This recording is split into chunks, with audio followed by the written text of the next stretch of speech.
Hello everyone, मैं हूं अंकिता और एक हम नया टॉपिक पढ़ेंगे आज, जो है प्राकृत संख्याओं के योग पर आधारित प्रश्न। अब आप सोच रहे होंगे कि प्राकृत संख्या हम ऐड कैसे करेंगे। आपको एक प्रश्न दिखाई दे रहा होगा जिसमें 1 से लेकर 60 तक की गिनती दी हुई है ना, काउंटिंग दी हुई है। और आपको क्या करना है कि 1 से लेकर 60 तक के जितने भी नंबर हैं उनको प्लस करना है। जब आप एग्ज़ाम में ये सब करोगे तो आपको बहुत ज़्यादा समय लग जाएगा।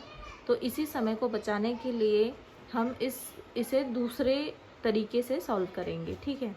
तो सबसे पहले यहाँ आपको दो फॉर्मूले देखने को मिल रहे होंगे। एक तो है n इज इक्वल टू अंतिम संख्या माइनस प्रथम संख्या अपॉन सर्वांतर प्लस 1। मतलब n एक ऐसी वैल्यू है जो हमें निकालनी होगी, जिसके लिए हमें एक फॉर्मूला पुट करना होगा। जो फॉर्मूला है कि ये जो आपको प्रश्न दिया है इसमें का जो अंतिम संख्या है, यानी 1 से लेकर 60 तक की गिनती में अंतिम संख्या 60 है, तो अंतिम संख्या हमें 60 लेनी है। प्रथम संख्या दी हुई है जो कि 1 है, तो उसमें से 60 में से 1 हमें माइनस करना होगा। और सर्वांतर का मतलब ये होता है कि बीच बीच में जितने नंबर है उसमें जितना गैप आ रहा है, जैसे 1 के बाद 2 है तो 2 और 1 में कितने का अंतर है, तो 1 का अंतर है। ऐसे ही 2 और 3 के बीच कितने का अंतर है, 1 का अंतर है। तो इसे कहते हैं हम सर्वांतर। तो ये हो गया सर्वांतर और +1, ये सारा फॉर्मूला है, ठीक है।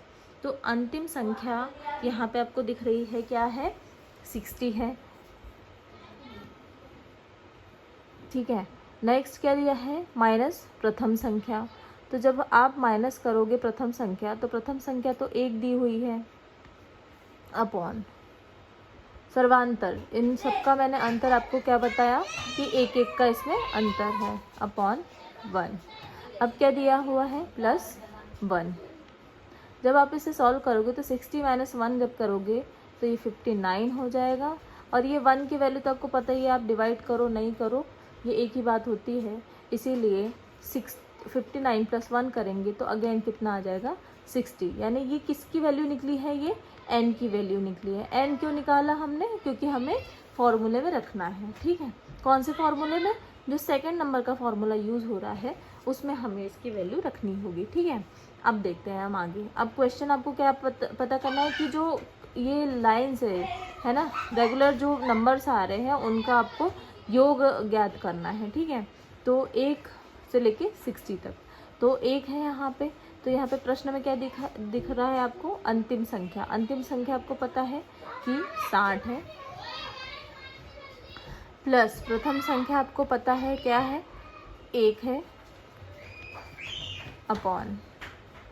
अपॉन में 2। ये फॉर्मूले का ही 2 है, इसके पीछे का लॉजिक नहीं है ना। यहाँ सर्वांतर था इसलिए हमने 1 लिया, क्यों, क्योंकि इनके बीच में 1 का गैप है, इसीलिए, ठीक है।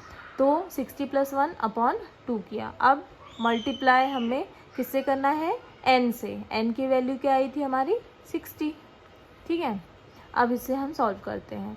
अब क्योंकि ये अपॉन में है, पहले तो ये या तो आप ये सॉल्व कर सकते हैं या तो ये भी कर सकते हैं। बॉड मास के रूल के अकॉर्डिंग करोगे तो भी आसानी से हो जाएगा। फिर 2 से हम इसे डिवाइड करेंगे तो ये 30 टाइम डिवाइड हो जाएगा, है ना। 2 3 × 6 एंड देन 0। 60 + 1 कितना होता है, 61 इंटू कितना करना है हमें, 30। अब इसका जो आंसर आएगा वही हमारा फाइनल आंसर होगा। तो इसका आंसर निकाल सकते हैं हम, 3 × 1 = 3, 6 × 3 = 18 और यहाँ पे 0, यानी 1830 इसका आंसर हुआ, ठीक है। तो यानी जब आप 1 + 2 + 3 + 4 + 5 ऐसे करते करते 60 तक जाते तो आपका आंसर आता 1830। लेकिन इस प्रोसेस में लगता टाइम। अब क्योंकि ये आप पहली बार समझ रहे हैं या फिर हो सकता है प्रैक्टिस की कमी है, इस वजह से आपको इसमें थोड़ा सा प्रोसेस करने में टाइम लगेगा, वरना ये आसान था और इसको आप बहुत आसानी से कर सकते हैं। इसमें एक दूसरे वैरायटी का क्वेश्चन आता है, मैं आपको वो भी बता देती हूँ। क्वेश्चन किस तरीके से आएगा, क्वेश्चन ये आ सकता है कि जो गैप है इसमें, ये गैप हो सकता है कि 1 का ना होके 2 नंबर का गैप हो जाए, ठीक है। हो सकता है यहाँ पे 2 नंबर का गैप हो जाए, जैसे कि यहाँ पे हो सकता है कि यहाँ 2 और यहाँ 4 और यहाँ 4 तो यहाँ 6 6, यहाँ 8 है ना। दो जो सर्वांतर मैं बात कर रही हूँ वो दो दो नंबर का सर्वांतर का गैप इसमें हो सकता है, ठीक है। तो इसीलिए आपको इसमें क्या करना रहेगा, जो सर्वांतर में हमने 1 लिखा है वहाँ पे आपको क्या लिखना रहेगा, 2 लिखना रहेगा, ठीक है। ऐसे क्वेश्चन आ सकते हैं, तो चाहे तो मैं आपको सॉल्व करके ही बता देती हूँ। जैसे यहाँ पे फॉर एग्जांपल हम नंबर चेंज कर देते हैं।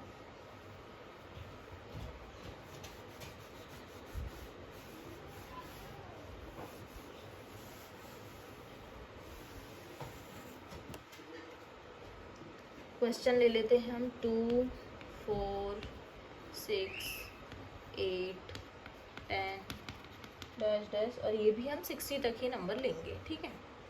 तो इतने का हमें प्लस करके बताना है। तो अब हम क्या करेंगे, सबसे पहले हमें क्या बोला है कि n की वैल्यू निकालना है। तो अंतिम संख्या आपको पता है 60 है, माइनस फर्स्ट नंबर 2 है, अपॉन में सर्वांतर बोला 2 का है, और प्लस 1 है। 60 माइनस 2 करे तो 58 आएगा, अपॉन 2 प्लस 1, 2 1 ज़ा 2, 58 प्लस 2 कितना हो गया, 60 हो गया, ठीक है।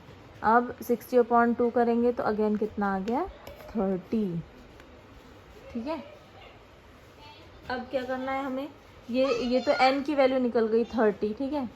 n की वैल्यू क्या निकल गई,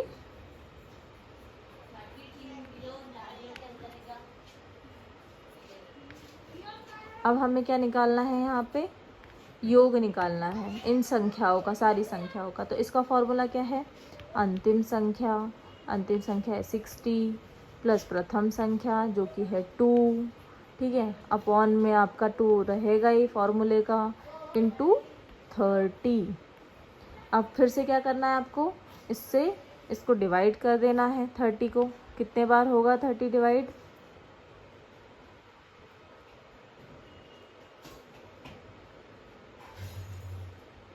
करेंगे आप 30 तो आसानी से आपका 15 टाइम्स में डिवाइड हो जाएगा।